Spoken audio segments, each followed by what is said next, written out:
देखिए fact number 4 क्या है,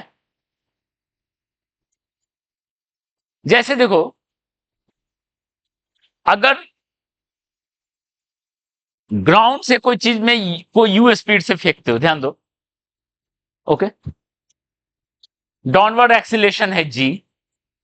आपको पता है टाइम ऑफ राइज होता है u by g, time of fall होता है u by g, maximum height होता है कितना, यू स्क्वायर बाय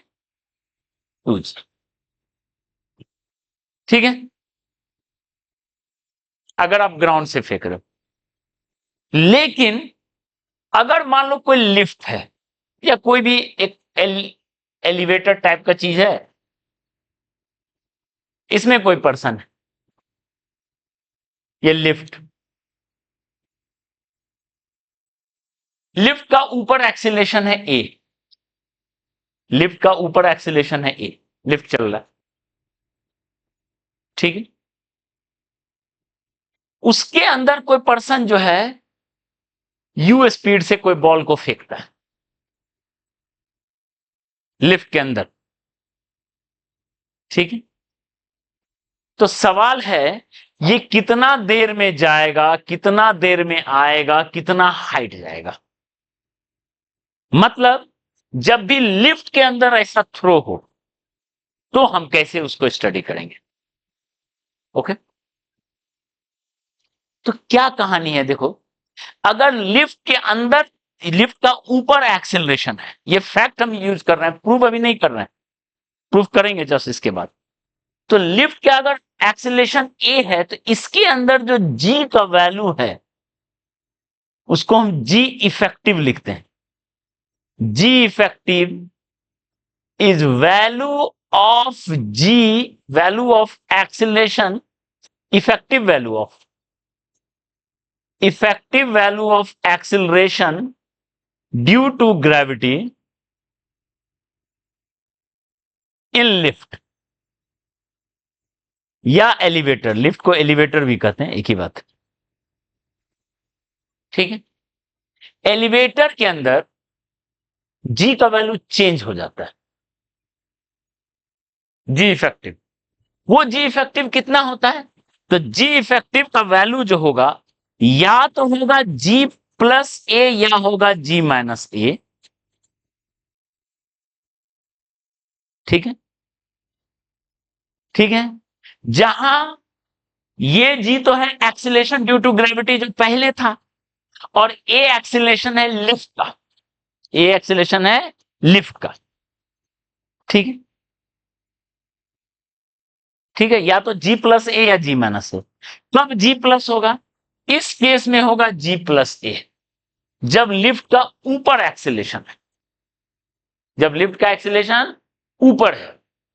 और जब लिफ्ट का एक्सीलरेशन नीचे है, लिफ्ट का एक्सीलरेशन नीचे है, बॉल फेंका गया है यू से, इसी में निकालना है हम लोग को, इसमें जो जी इफेक्टिव का वैल्यू होगा इसमें वो होगा जी माइनस ए, लिफ्ट ऊपर जाता है तो जी का वैल्यू जी प्लस ए हो जाता है, और लिफ्ट का डाउनवर्ड एक्सीलरेशन है तो जी माइनस ए, ये फैक्ट है, प्रूव करेंगे,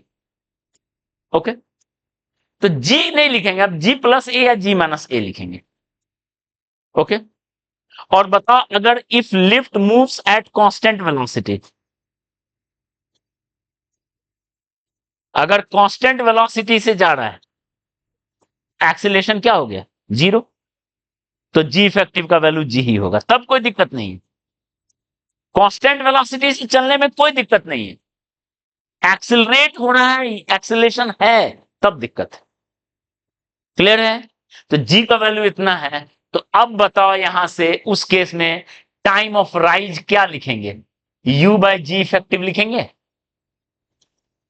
जी की जगह क्या डाल देंगे, जी इफेक्टिव, टाइम ऑफ फॉल क्या लिखेंगे,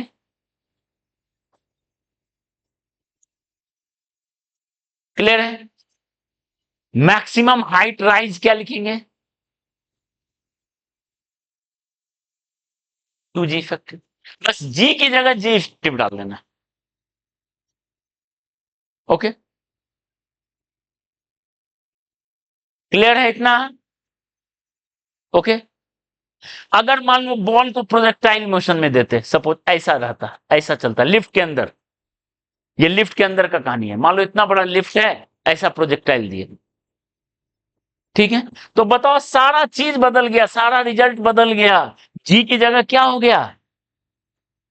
जी इफेक्टिव। ओके, आपने यू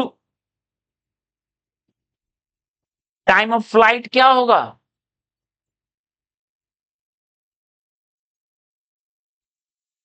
मैक्सिमम हाइट कितना होगा,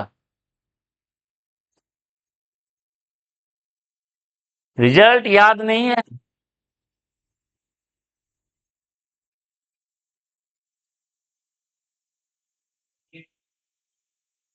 हम तो दशहरा का वेट कर रहे हैं, तब तक बन जाएगा फॉर्मूला का लिस्ट। ठीक है, उससे पहले हम नहीं पूछेंगे। क्लियर है? ओके, दुर्गा पूजा तक का टाइम दिए हुए हैं, नवमी तक का। नवमी ने जिस दिन पट खुलता है, कौन सा, सप्तमी, छठ, पांचवा या छठा पूजा, तो उस दिन तक का हम टारगेट रखे हुए हैं, बन जाए कम से कम, बन जाएगा ना सर? चलो इधर देखिए, इधर ध्यान दो, ठीक है, ये क्लियर है, ये फैक्ट समझ में आया? ओके, अब एक एक करके हम लोग प्रूफ ऑफ ऑल फैक्ट्स, जितना फैक्ट है सबका प्रूफ देखेंगे एक एक करके, ठीक है।